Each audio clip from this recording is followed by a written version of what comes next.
The broadcast is now starting. All attendees are in listen-only mode. All right, everybody, welcome to today's webinar. We're super excited for this webinar today. We'll be going over how you can expand your practice by jumping into the business owner market, powered by the ORG and Principal Partnership. We have a good guest of ours here, good partners of ours, Jack Levy. He's going to go over how you can, start understanding some of the business market trends and what you can do to hop into the market. So, Jack, I'll swing it over to you, man. Have at it. Yeah, well, thank you, RG, for having me be a guest speaker today. I just want to share with you some ideas. And these isn't really a product presentation. By all means, there's product sales. There, a lot of it's life insurance, maybe even disability insurance. But I just want to share with you some solutions that are looking for problems. But before I do that, I want to kind of set the stage for the agenda today. So the next slide, Dan, and Dan is my regional wholesaler. Dan and Lehner and I are partners in crime, helping ORG, their advisors. I've spent the last 30 years with Principal designing, implementing, administering, funding all kinds of business owner and executive benefit arrangements. So today I just want to share with you some thoughts. First, I want to share with you some thoughts about what business owners that aren't Principal clients are saying to us. We want to talk a little bit about business owner solutions, how to get indoors, how to use some of the disruptors that are out there today to help your small, medium business owners. There's 30 million of them. Take care of some key people, always looking to enhance their lifestyle, but they really want to protect their business. We're going to talk about that.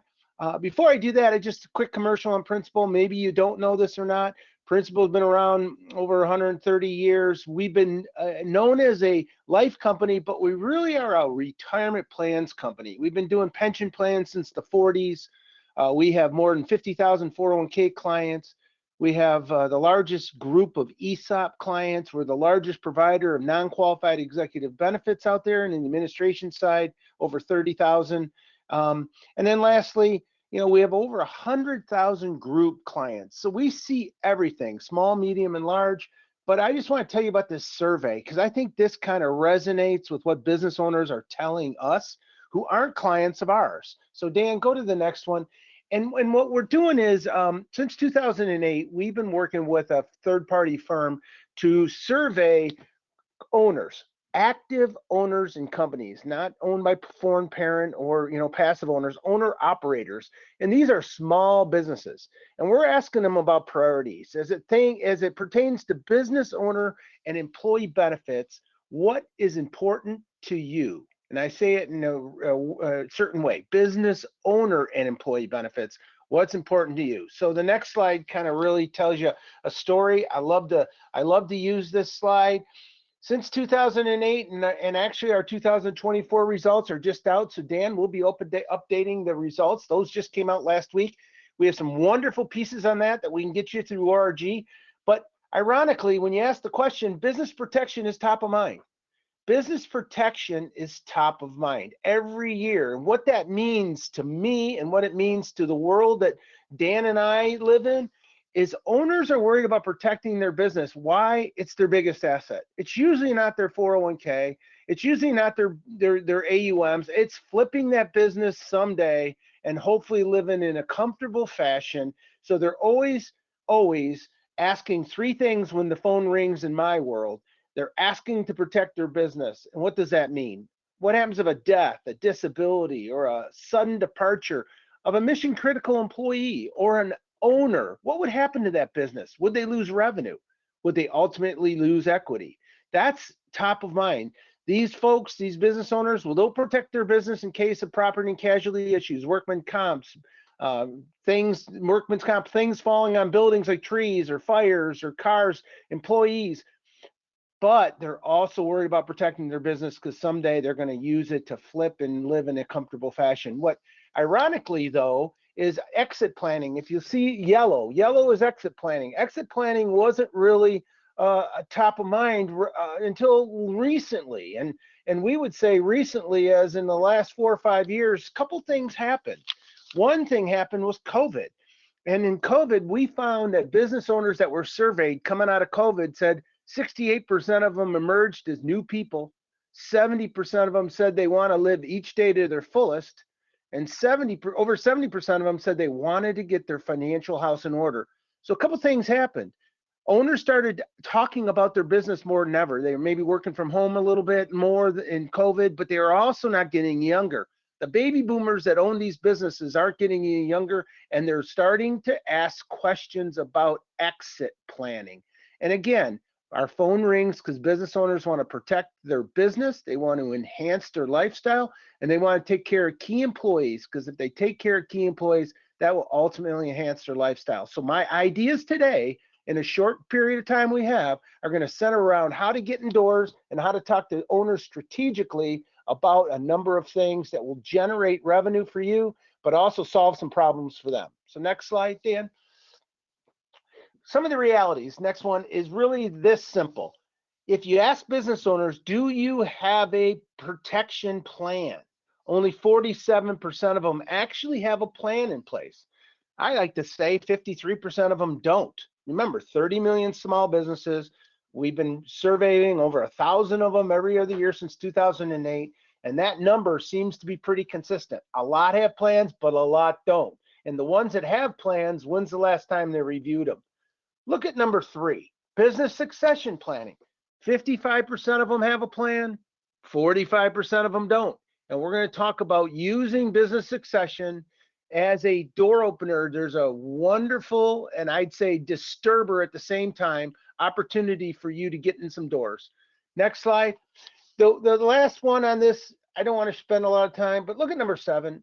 They tell us, business owners, and our insights and the surveying, that they want to take care of some key people.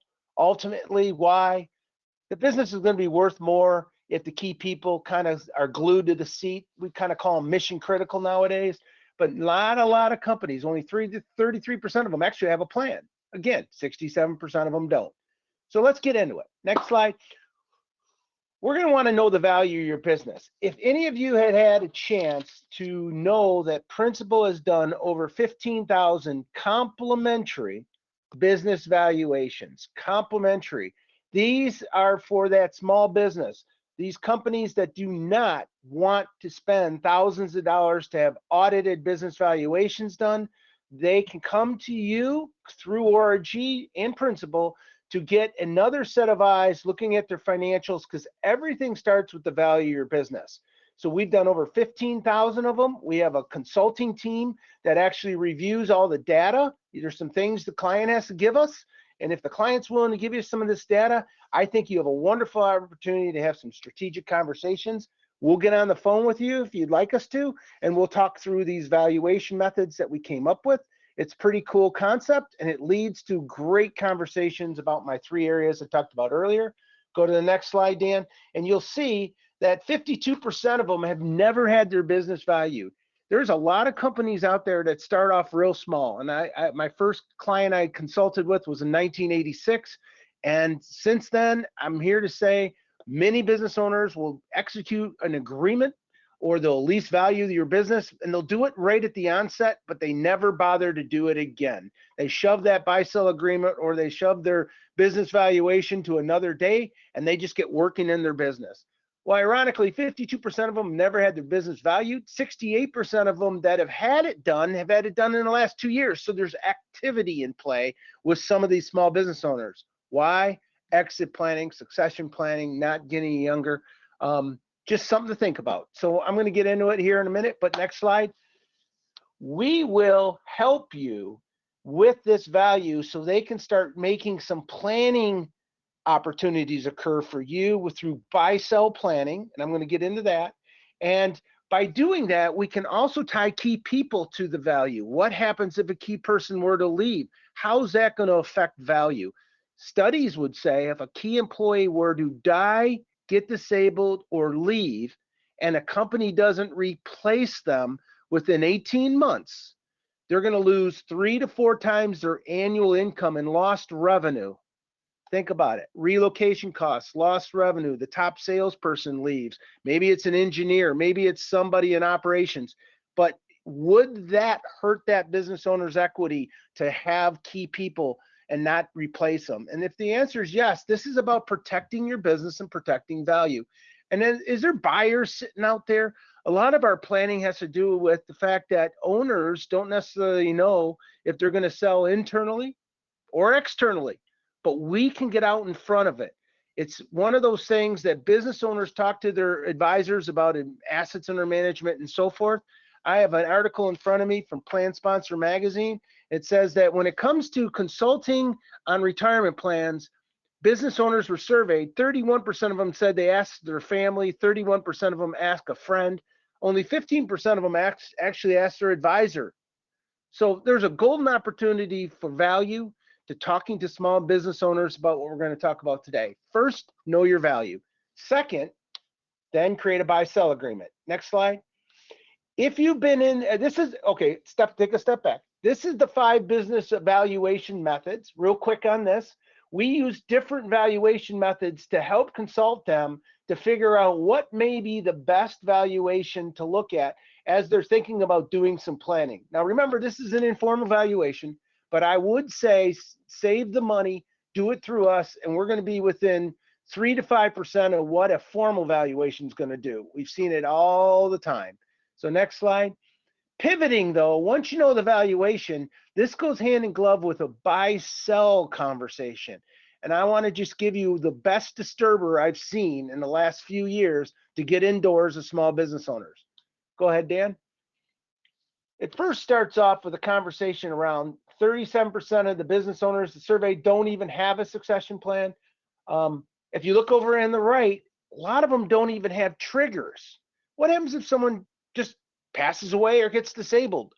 Aren't you thinking about creating a triggering event for disability or even death?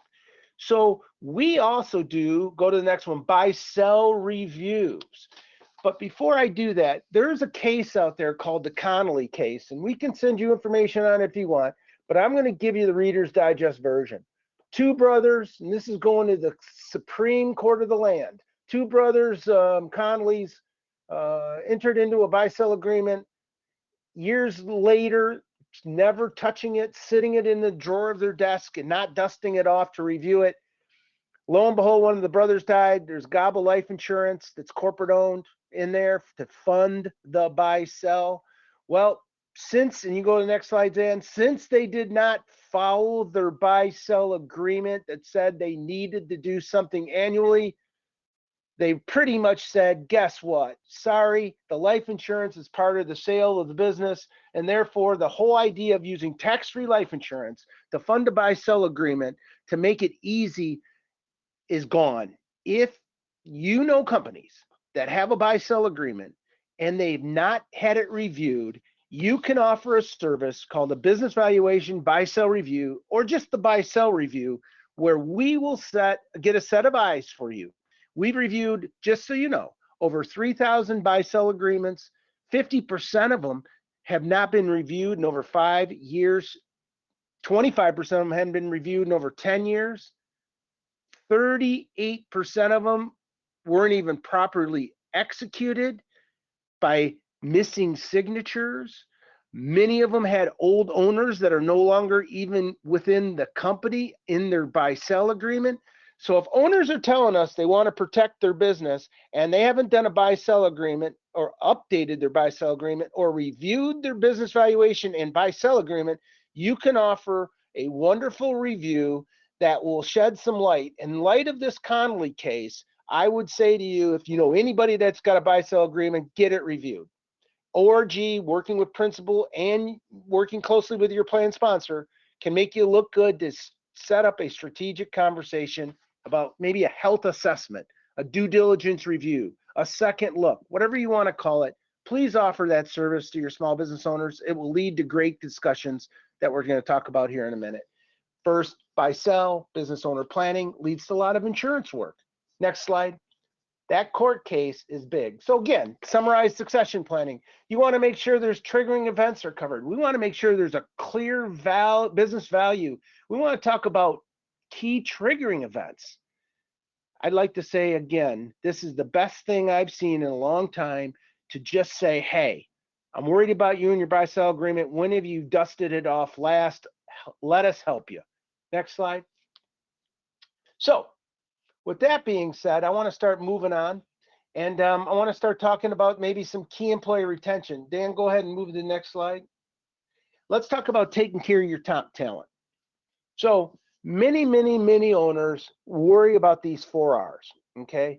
There is a war on talent out there. This isn't just Main Street, Wall Street. A lot of times this is, I even say, Dirt Street. Key employees are mission critical in small, medium businesses.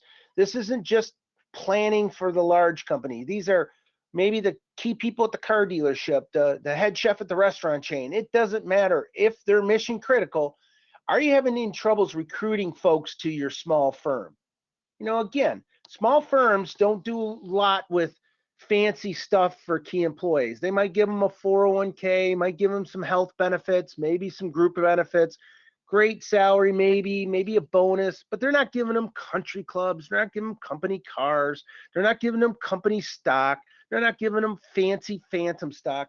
So what are you doing to get people to join a firm where maybe they're coming from a large company where, hey, they got layers of benefits? Well, we use non-qualified executive benefits to recruit people. Maybe it's a signing bonus. But what about retaining and rewarding? We have a lot of employers that are saying, I'd like to help my employees, but at the same time, they got to help me grow my company. So if we can figure out some type of almost like a profit sharing or performance type of approach, I'd like to say, how about providing a performance benefit just for your select key people? That resonates because a lot of times they've looked at qualified 401ks, profit sharing plans, so to speak, and they see the price tag by them, and they say, I don't know if I can afford that.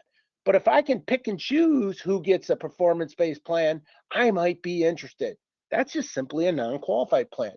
How about rewarding? You got some loyal people, and they might look at their 401k and say, I'm not retirement ready. Maybe they have refund checks. Maybe there are testing issues in that 401k. Would you like to reward some key people? And then lastly, let's face it, there's key employees out there that need to maybe move on at some point. And there is small, medium businesses out there that want to help incent those folks to be retirement ready. So a lot of these non-qualified plans might be fancy and they look like 401ks and allow some folks some pre-tax advantaged investing. The joke used to always be is someone might ask me, how much can someone defer and on a pre-tax basis? And I'd say, only 100% of pay. That's it. So that's my joke for the day. You have a cap.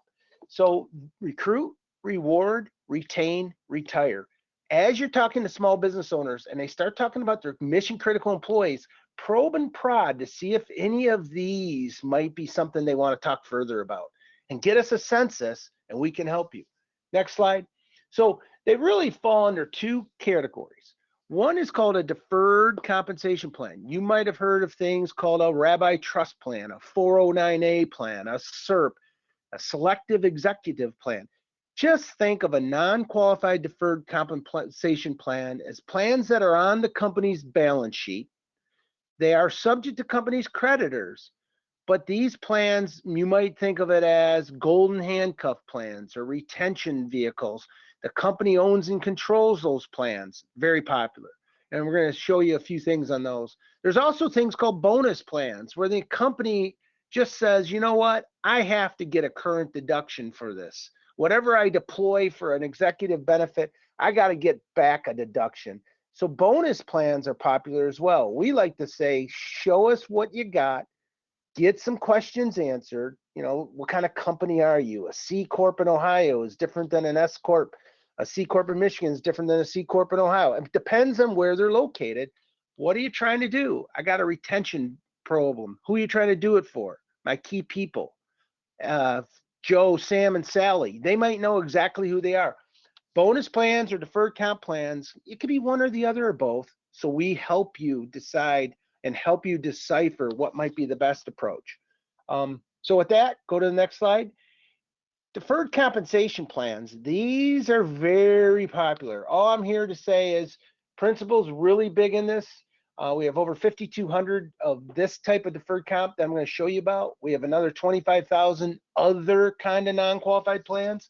But we provide soup to nuts, A to Z, bundled deferred comp. We'll help you with documents. We'll help the plan sponsor set up the plan, design it, fund it, administer it. and all while you run point. So we lean on the advisor to manage the relationship, but by all means, if you get involved with these plans, the paydays are very healthy, but you also get access to the executive team of these companies who will then start asking you questions like, how do I coordinate this new benefit with my 401k and my 529s and all kinds of other things? You will get executives as another layer of business within these companies. So if you're looking to grow your practice, and maybe you do 401ks, non-qual is a great bolt-on, and then executive private money management by using the non-qual to get in has been very popular over the years with my advisors. Next slide. I'm going to show you some nuts and bolts here. Non-qualified plans, think of it as you delay your compensation to reduce income. And then you say, I don't want to take the income, so I want to let it percolate in the plan, the middle circle. But then someday in the future, when I get it back, I'm okay with paying taxes. So think of a non-qualified plan as nothing more than don't pay me today, pay me later. And along the way, I want to design my own investment strategy in the middle. And then at some point, I want to tell you, the plan sponsor, and this plan that I'd like to have some money out, maybe for a second home, maybe for a college education. How the heck do you do that? Pre-tax investing, tax-deferred growth, and they get to pick when the money comes out with some proper planning. That's deferred compensation today. These plans are much more flexible than 401ks.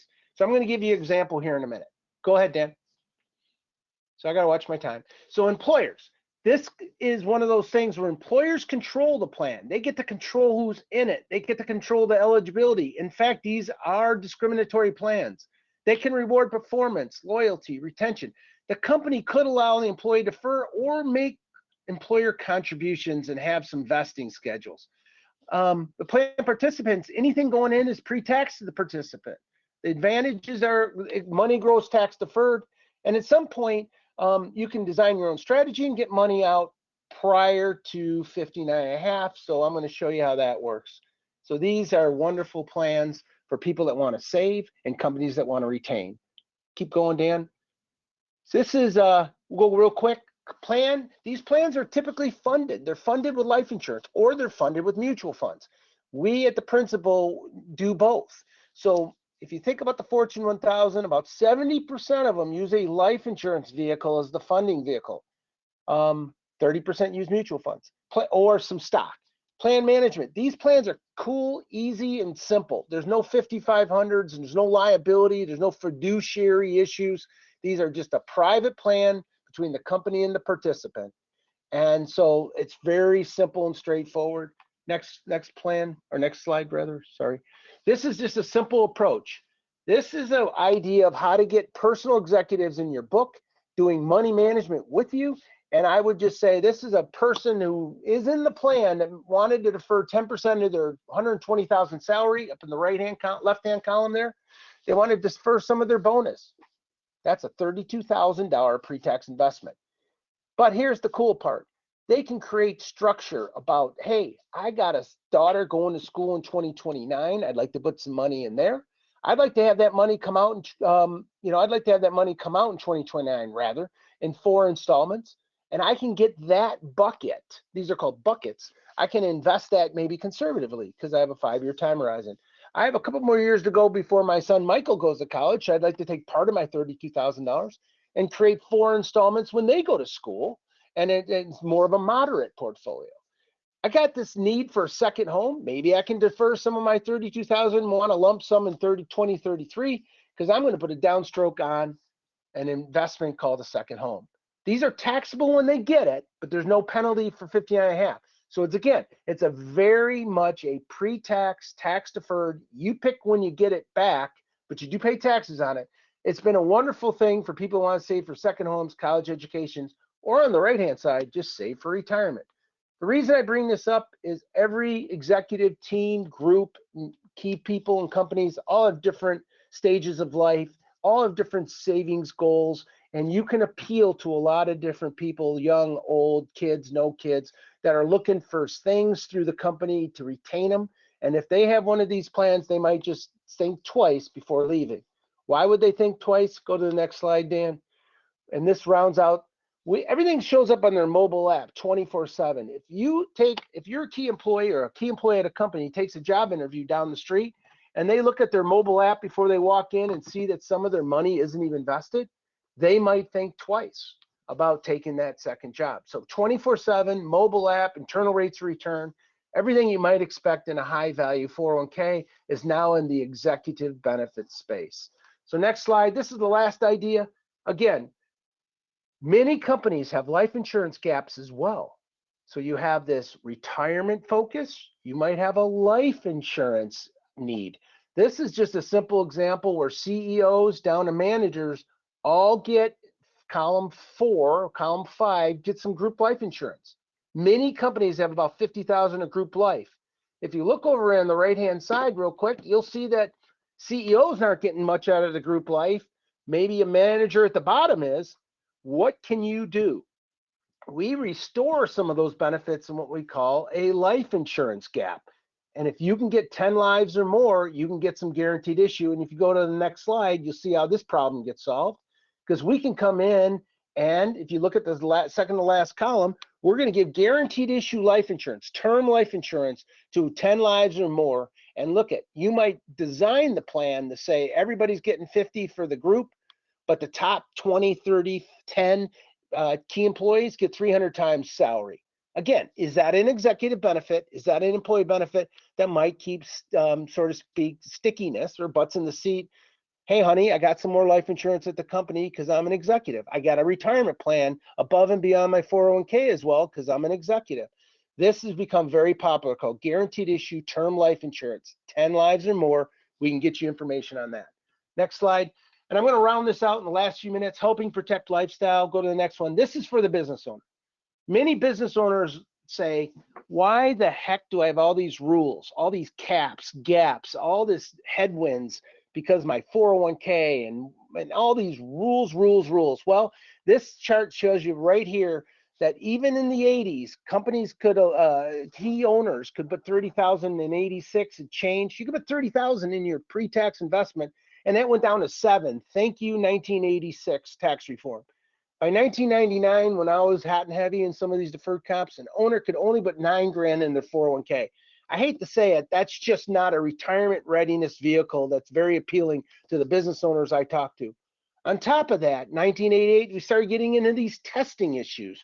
You know, there's many companies. Ask a company, do you get refund checks? Does the companies restrict somebody's ability to put money in their 401k? If the answer is yes to those, we should talk because these tax loads keep hurting the highly compensated. So, next slide. We all know that you try to do qualified plans first, but sometimes you got to go another way. What else do you got? This is just the fundamentals of life insurance as an investment. Our tax codes have been rock solid for decades. If it's structured properly as a diversifier, an off-balance sheet asset for that owner, maybe it's like I said, a diversifier. If you shove money into life insurance and it's structured properly, the monies grow tax advantaged. The money comes out tax-free. Almost, you might say it's like a Roth, but it's life insurance. And then there's tax-free life insurance if something happens to you. These past tax codes have constantly been something to our advantage, or tax codes that you saw on the previous slide keep hurting the highly compensated. So the last idea is, if you got a business owner, next slide, that has a glide path of 5 to 7 years to go, this is a simple model we do. And in the right-hand side, I used a product that says, if you put money in a life insurance, it is after tax going in. But if you decide that you can want it for long-term funding and a retirement income, look at the bottom, $72,000 comes out income tax-free. Again, we use variable products, institutional variable products, we use index products, institutional index products, we use all the gamut, but life insurance can be something to be used to be a diversifier to help them be more retirement ready. So then the next slide is this, a thank you. I'm gonna open it up to chat, but remember, paint the target. If you can find that business owner that's got 5 to 7 years to go, they might be closely held with 1 to 3 to 4 partners or by themselves, and you think they got, some mission critical employees, we can do some really good work to help you embed yourself with them. Maybe you have the K, you want to build off it. Maybe you have the assets under management for the owner. Let's build off that. I can tell you case after case where you use some of these tools to expand your practice, get in the business markets, and then generate some revenue for yourself and help your business owner clients. So with that, I'll just open it up to chat. I wanted to keep it to the half hour. There's a lot there. We can also send you things. Please reach out to us, and I'll flip it back for chat to ORG. Yeah, thank you, Jack. I really appreciate it, man. Great job. And yeah, we'll open it up to any questions here in the chat. In the meantime, a couple of points I wanted to mention over the PowerPoint was one is that the mobile app looked really smooth. It's an easy way for, people within the business to check, hey, what's going on? It gives them clarity, gives them peace of mind, and it looks nice while you're doing it. And another point is while you're going over, the deferred comp, I really like how you laid it out. Hey, this is how it works. You're going to decide, invest, and receive. I think that's really easy for the consumer to understand, especially the business owner as well. While we open it up to any questions, do you have anything else you want to add? Well, just this. You got to get us 5 questions in a census. How are you incorporated? What state are you in? So I can really have to deal with tax rates. What are you trying to do? Just be vague. What are you trying to do? I have a retention problem. Well, who are you trying to do it for? My young engineers. Okay. Do you have a budget? Maybe that you don't necessarily have to get that, but if they have a group of people and you can get a census and you get me a couple of those answers, I can then craft a story of whether or not it's a retention vehicle. Maybe if it's 2 owners and they haven't dusted off their buy sell, just say, hey, would you like to have a set of eyes, give you a due diligence review? We partner well with a firm called ORG. One of their key partners is Principal Financial Group. They do this every day. Love to have a second look. And it'll get you indoors, and our average opportunity is probably 4 times larger than just saying to a business owner, I guess you need some life insurance for that buy-sell agreement. This really provides planning opportunities. Absolutely. I guess that's all I'd have to say. No, absolutely. And it looks like we have a question here. Pretty much says, how involved can Principal get when helping onboard business owners? Well, we want to be there. We want to help you if you want our help, especially when it comes to business valuation, buy-sell reviews. Our team of attorneys, I'll put up to anybody. They'll jump on the call. They'll actually be the ones that looked at the data and looked at all it from a qualitative and quantitative perspective, to benchmark it against other companies. We're happy to help. We're happy to help. I'm from a cloth where I like to roll my sleeves up and consult and design. So if you want me to help talk to a business owner with you, I'll help you. But then again, if you just want me to help prep you for the call, we can do that as well. So we want to be there to help you. We know that this is sometimes foreign language to some of you, but you get trying it a couple times and you'll get the hang of it pretty quick. Every phone will ring on one of 3 topics: protect their business, enhance their lifestyle, or take care of some key people. Absolutely. Absolutely. Great question. We're here to help. Oh, yeah. Yeah, we'll give it a couple more minutes for some more questions. Another person says, haven't gotten into this market as much as I should. What's a good starting point for me? Good starting point might be just think of companies that that have 100 employees or less. It could be 30, it could be 20. Small, closely held business that you might know the owner, not owned by some private equity or some foreign operation. And you can just have a conversation, because I will guarantee you that they have a life insurance gap, a disability gap, and a retirement gap for the owners and mission critical employees. If they kind of look like a pyramid, there's rank and file employees, maybe it's 30. Then there's mission critical employees, and that's 3. And then someone's got their name on the building, and that's, it's Bob, Sally, or Joe. If you sense a company looks like that, I'm just here to say they're going to have small amount of life insurance and they need more. They're going to have a small amount of disability insurance. They're going to need more. And there's not much of a retirement plan, retirement readiness in place. So owners and mission critical employees, just look for those companies kind of paint the target. They got to have good cash flow. Make sure they're vibrant, make sure their future looks good. Someone's not exiting in the next year, but we have 5+ years to go so we can help that owner. I would say they're in every street corner, from the doctors, dentists, small manufacturers, to engineering companies, small car dealerships. I mean, they all have an owner, an HR person, and the CFO a lot of times is the committee. Larger companies have committees and boards. Usually the owner can make a decision. Those companies can be a wealth of opportunity for you. Good cash flow, vibrant company, plan on being around. The owner doesn't want out in the next year or so, 5-year, 7-year glide path, so we can do some planning. Absolutely. Cool, man. Well, it looks like that's about it for questions. I'll have the PowerPoint and any additional info sent out to those that hopped on the call. Any final remarks before we hop off here?